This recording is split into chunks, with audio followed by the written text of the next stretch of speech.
In the 1960s, a movement burgeoned in northeast India, a movement that would forever change the course of history for the Kookie people. This was the birth of the Kookie National Assembly, a political organization that would become the voice for the Kookie people in their quest for self-determination. The Kookie National Assembly, or KNA, was formed against the backdrop of a politically charged decade.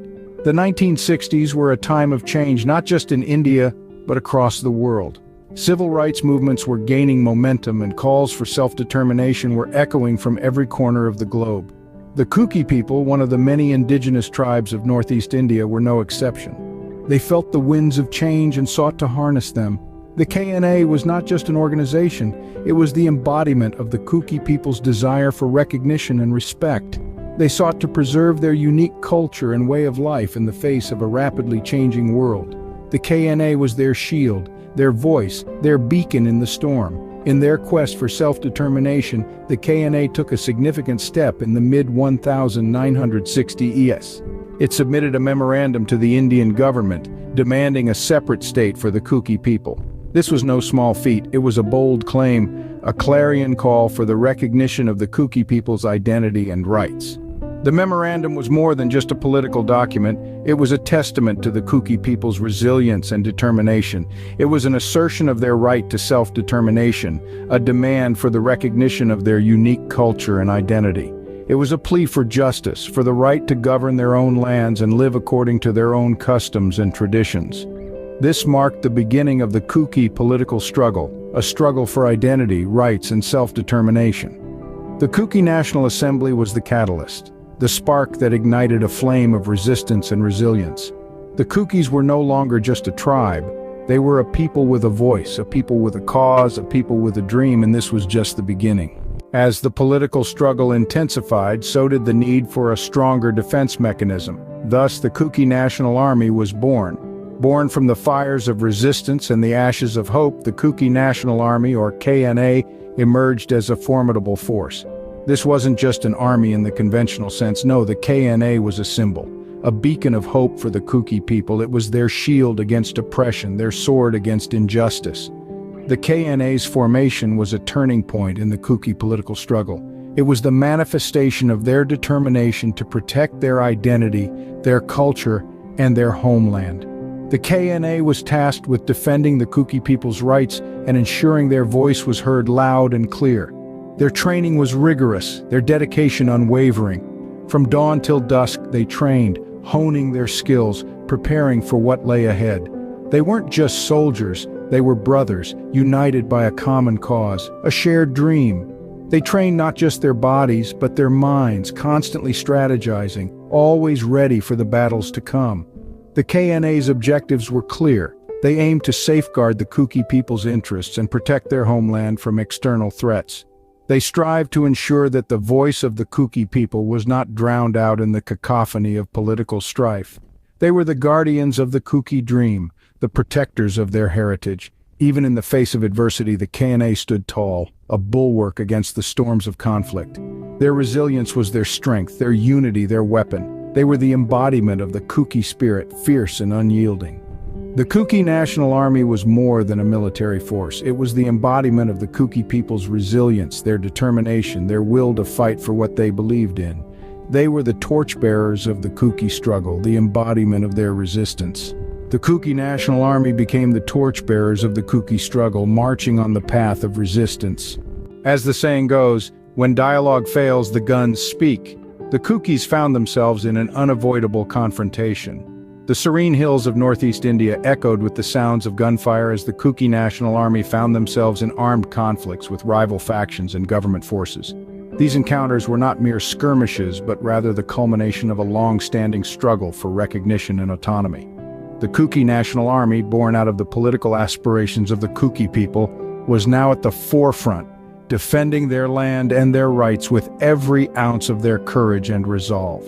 The battles were fierce and brutal.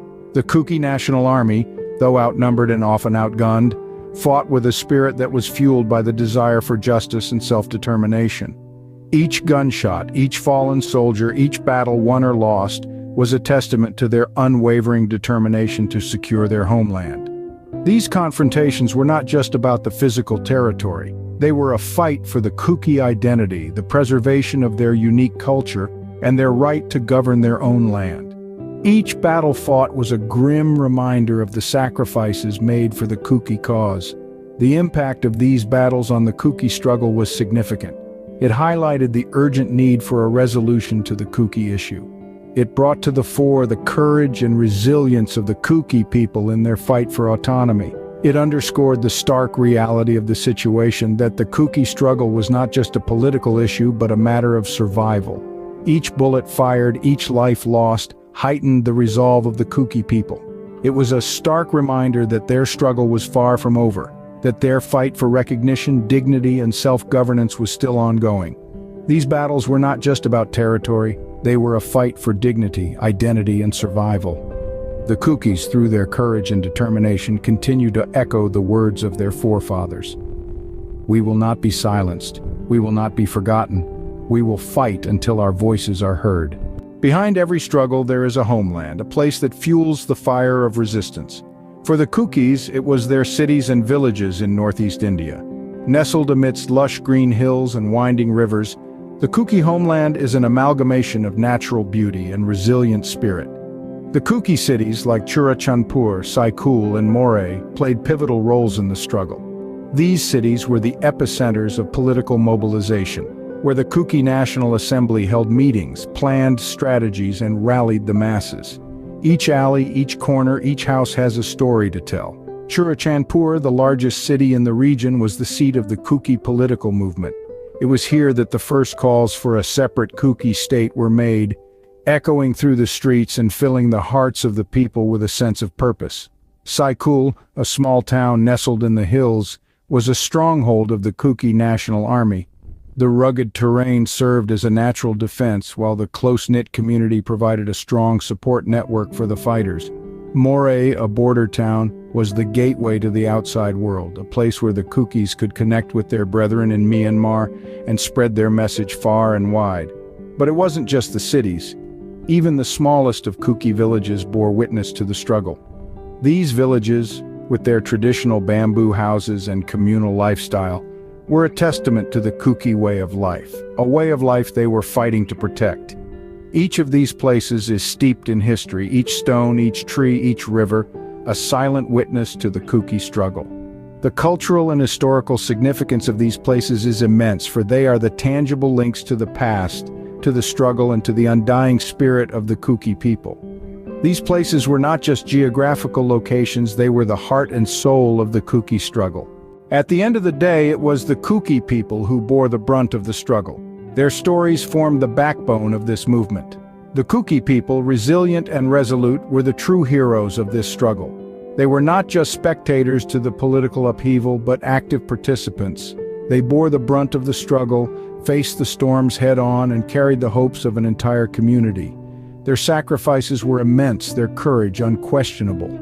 Mothers sent off their sons to fight, knowing they may never return. Farmers tilled their lands under the shadow of conflict, yet they did not falter. Young children grew up not only with the stories of their ancestors, but also with the echoes of gunshots. Yet they dreamt of peace, of a day when their identity would not be a cause for conflict, but a source of pride. The Kookie people's resilience is a testament to their strength and their love for their homeland. Despite the hardships, they held on to their hopes for a better future. They dreamt of a day when their lands would be free of conflict, their children's laughter louder than the sounds of gunfire, their culture celebrated and not suppressed. The Kookie struggle is a testament to their indomitable spirit, their unwavering resolve, and their unending hope.